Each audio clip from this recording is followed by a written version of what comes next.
bones. Jugava, estudiar,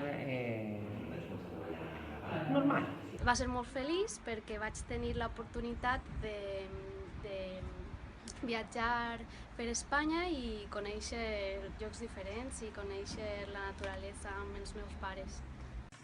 La meva infantesa va ser feliç perquè sóc filla únic i, clar, els meus pares tenien mimat i, clar, tot per mi.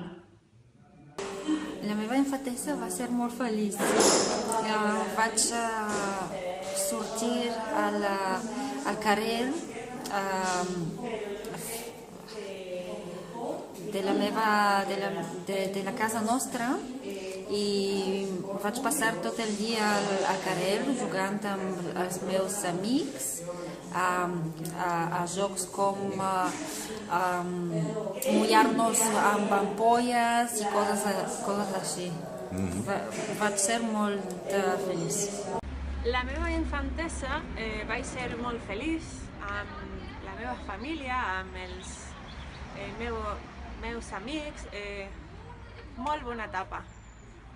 Mira, jo la meva infantesa la recordo molt feliç, però molt. Jo sóc el petit de tres germans i a més ens portem una mica de diferència.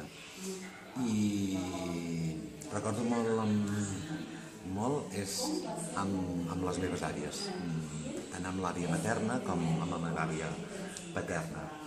I la meva àvia paterna va ser mestra i jo vaig anar amb ella, va ser la primera mestra que vaig tenir. I clar, es va donar una situació que tenies l'àvia que et feia classes, no? I jo en canvi no la vaig poder dir mai senyoreta, sinó que per mi era la iaia Neus. I ella sempre explica que aquell any ningú li va dir senyoreta Neus, sinó tothom la iaia Neus.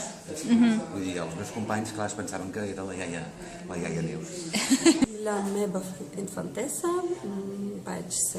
va ser feliç, però també tenia un poc por perquè no sabia com va estar la meva vida en el futuro y por eso tenia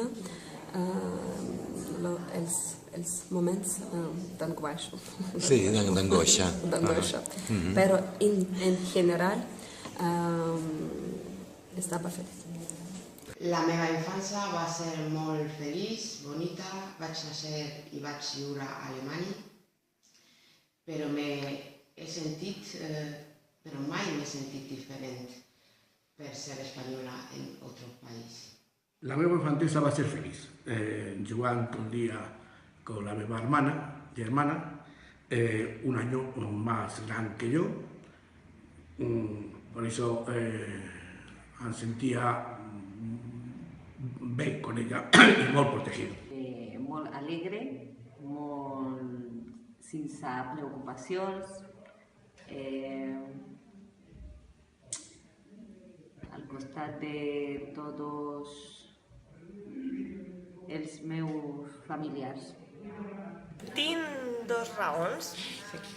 La primera és que m'agrada parlar amb la gent i la segona és que necessito el títol per a treballar de professora de nens.